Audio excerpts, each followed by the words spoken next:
মেলাঘরের বানিয়াছড়া এলাকার এক বাড়ি থেকে মজুত করা শুকনো গাঁজা সহ আটক করা হলো বাড়ির মালিককে। শুকনো গাঁজা সহ এক নিঃস্বকার বাড়িকে আটক করে মেলাঘর থানার পুলিশ। পুলিশের কাছে পাকা খবর ছিল মেলাঘর থানাধীন বানিয়াছড়া কুকিয়া মানিকচন্দ্র রুদ্রপালের বাড়িতে গাঁজা মজুত রয়েছে। মেলাঘর থানার ওসি দেবাশিস সাহার নেতৃত্বে বিশাল পুলিশ বাহিনী অভিযান চালায় মানিক রুদ্রপালের বাড়িতে। অভিযানে 35 কেজি শুকনো গাঁজা উদ্ধার করা হয়। মালিক মানিকচন্দ্র রুদ্রপালকে গ্রেপ্তার করে থানায় নিয়ে যায় পুলিশ। জানা গেছে ওই গাঁজাগুলোর মূল্য প্রায় 1.5 লক্ষ টাকার উপর।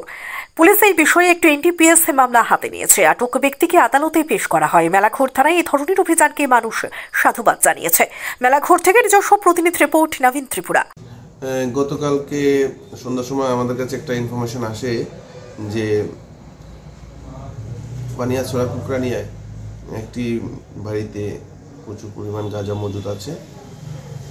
অনুসারে আমরা আমাদের টিম ওই বাড়িতে রেড করে, বাড়ির মালিকের নাম হচ্ছে গিয়ে মানিকচন্দ্র রুদ্রপাল, বাবার নাম হচ্ছে লেট মনীন্দ্রচন্দ্র রুদ্রপাল, সন্দুল কুকিয়াছড়া আন্ডার মেলাঘর পিএস।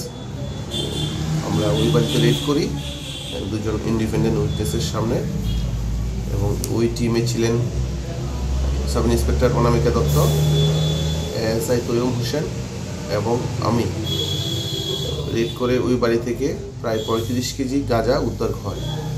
শুকনো গাঁজা স্যার 35 কেজি শুকনো গাঁজা উদ্ধার হয়। অ্যাকর্ডিংলি আমরা ওই বাড়ির মালিককে অ্যারেস্ট করি এবং একটি